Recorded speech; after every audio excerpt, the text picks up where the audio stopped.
Ironically, but unsurprisingly, Donald Trump is now declaring war on anyone who doesn't think he deserved the Nobel Peace Prize, which is pretty funny because, Donald, you didn't deserve the Nobel Peace Prize. We don't even need to look at the foreign policy actions. Look at the domestic policy. Donald Trump started his administration by not only encouraging, but literally excusing political violence with 1,500 pardons for cop-beating insurrectionists. And Donald Trump has only carried out political violence at home even more. It doesn't really seem like a lot of peace to me, and it doesn't seem like deserving of a peace prize to anyone else, especially President Zelenskyy, who had a little fun with Donald Trump's loss when he was asked about it, as every world leader has been.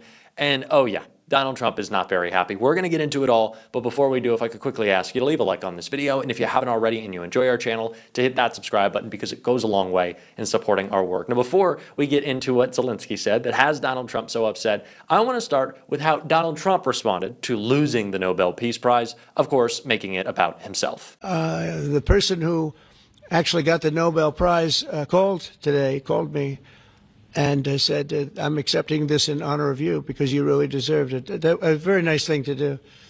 I didn't say then give it to me though. I think she might have. She was very nice, and I've been helping her along the way. They need a lot of help in Venezuela. It's a basic disaster. So, and you could also say it was given out for 24, and I was running for office in 24. All of the transactions that we did in terms of closing, but there are those that say we did so much that they should have done it, but I don't think. I'm happy because I saved millions of lives, many. Has he ever spent a singular moment not talking about or thinking about himself? It was truly one of the most embarrassing displays of like the high level, my girlfriend goes to another school, which is in Canada, that you've never heard of. No one called you, Donald. No one wants to give you the prize. You're not going to get it next year. You're not going to get it the year after that. Donald Trump has been talking so much about legacy lately. He very clearly sees the same cognitive and physical decline that we do. And hey, Donald, I know that you think you can cover it up by smearing some goop on your hands or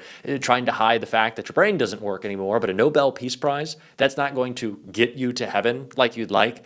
And you're also just not going to get it. For the reasons that I already said, Donald Trump is doing extrajudicial bombings outside Venezuela in international waters at the same time as he decided, it's just up to me, I'll bomb Iran. And look at what's happening at home. Look at what J.B. Pritzker said about it. There's a reason why the judge here in federal court said that the administration lacks credibility, and why even the Nobel Prize Committee chair said that the administration lacks integrity.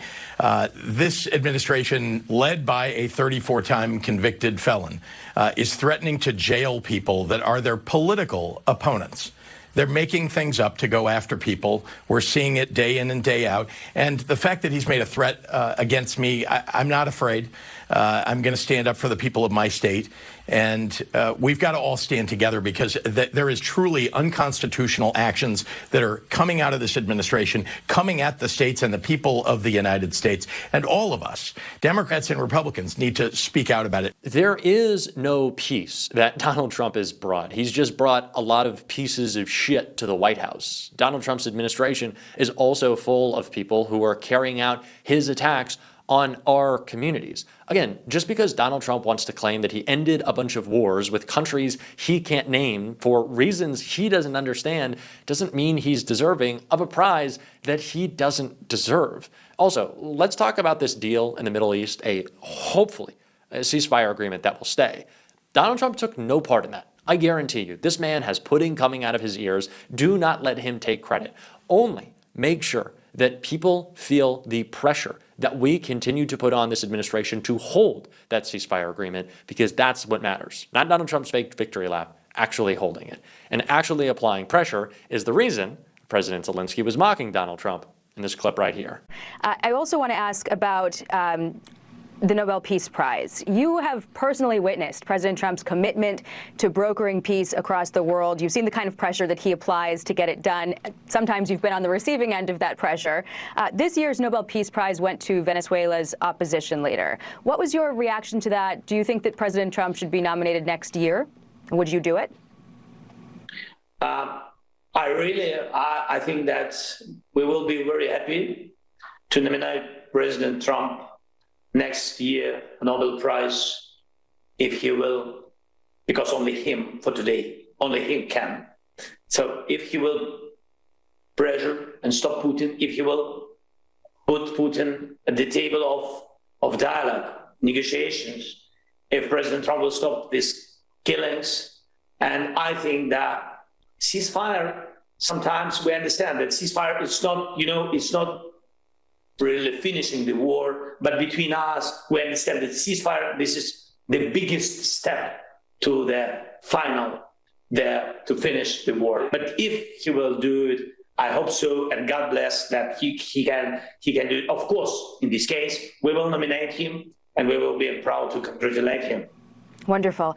I really don't think anyone knows Trump like Zelenskyy does, to be able to push his buttons and get inside of like whatever is left in his mind to say, oh, maybe Trump will get the Peace Prize if he does what he said he would in ending this war. Got him. Like, that is a perfect drop the mic moment. Again, this is Donald Trump's obsession. And my friend and kind of pseudo colleague now that I'm doing some videos over at the Bulwark on the weekend, which you should check out, Tim Miller made this point, that we are at least a little lucky that Trump's obsession is not with like conquering Greenland anymore, but wanting a Nobel Peace Prize. And Zelenskyy has clearly read that and is trying to hold his feet to the fire. But to say, as Donald Trump is bragging about all of the wars that he ended, just complete fabrication, not true, to say, hey, Donald, the war you most publicly talked about being able to end on day one, it didn't happen. It hasn't happened. And you don't seem to have any interest. Just because you spout off saying that Russia is a paper tiger, a phrase that I think Donald Trump literally learned 30 seconds before having that meeting with Emmanuel Macron, in which he reiterated the idea again and again and again that Russia was a paper tiger. Pause. Real quick, timeout. Can we talk about the Truth Social post that Trump made after that meeting with Zelenskyy when he says, I now understand the military and economic conditions on the ground in Ukraine? Are you fucking kidding me? Now you get it? Now you understand? You've talked nonstop for about 4 years about how nothing would have happened if Donald Trump was president, if Mr. Trump, dear leader Trump was president, all would have been fine. And you didn't even know what the all would have been fine was? You don't understand what's happening up until this point right now? This is, again, why I refuse to allow anyone on the right, and I've already heard it, dealmaker-in-chief, Donald Trump admittedly is telling us he does not know what's going on with American foreign policy. He has no interest in learning, and he's kind of just bumping into information. Remember that report about Fox News anchors being tasked with like presenting Donald Trump his morning briefings so he would pay attention? Them getting like pyrotechnics and like a nice photo of dear leader and some animations to keep him engaged. He is a literal child. But again, I would like to go back to what has been so overlooked in this conversation about Trump and his Peace Prize. The fact that he is carrying out the same political violence that the right has told us is our fault time after time after time. It is all I ever hear. That my rhetoric saying that Donald Trump is acting like Hitler, something that J.D. Vance, by the way, said first, so fuck off, J.D., with all your complaints and your whining, that is my fault somehow?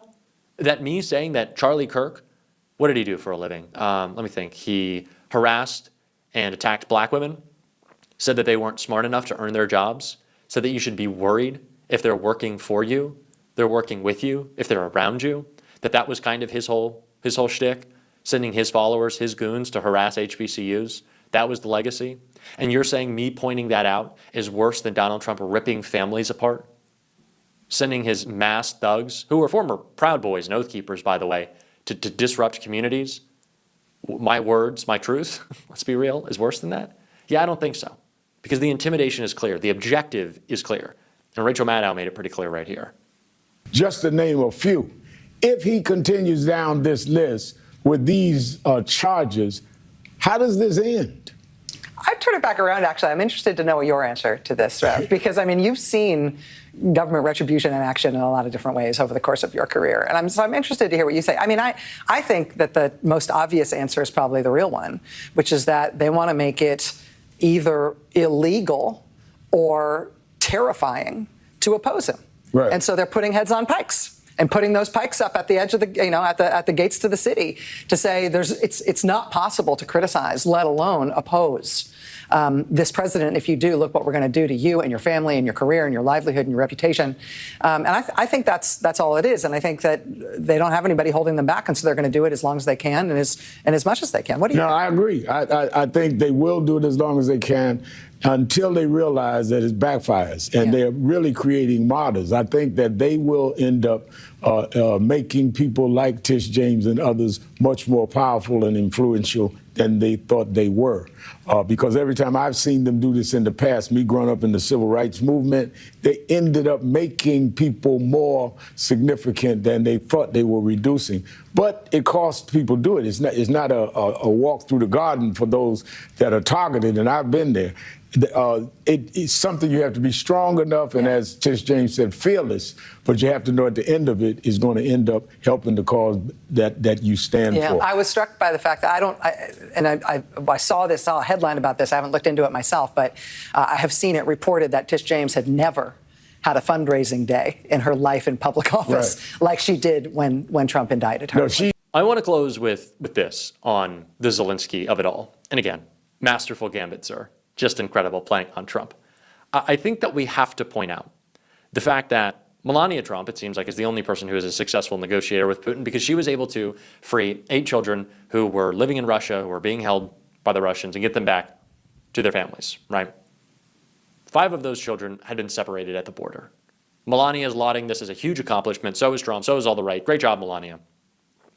Maybe we shouldn't separate families at borders then, if you're going to use this as a way to say that you're doing such a great job.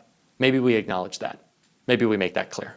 We're certainly going to, on this show, if you want to support that, as always, you can hit that subscribe button, leave a like on this video. If you stuck around to the end, drop a blue heart in the comments. And if you want to see some of the other fun videos I've been making today with my friends over at The Bulwark, you can click right there. Keep on fighting. Don't let them silence you. And until next time, I'll see you soon.